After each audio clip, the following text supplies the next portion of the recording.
Burn tumour کے لیے میرا آزمودہ عمل، میری ٹیومر بن تھی جس کی وجہ سے بہت پریشان تھی، نہ معلوم کہاں کہاں سے علاج کروائے، ہر طرف سے نا امید ہو چکی تھی۔ پھر مجھے کسی نے درج ذیل عمل بتایا، میں نے یقین، توجہ اور دھیان سے یہ عمل کیا۔ اس وظیفے کی برکت سے اللہ کا لاکھ شکر ہے، اب میری تمام رپورٹ بالکل ٹھیک ہے۔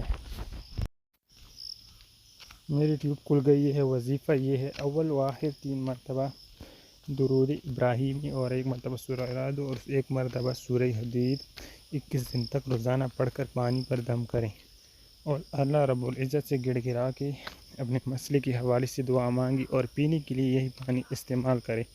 اس کے ساتھ نماز کی پابندی رکھیں، درود شریف کی کثرت رکھیں۔ فجر کی نماز کے بعد اگر یہ عمل کرے تو سب سے بہتر ہے۔ یقین کامل رکھیں۔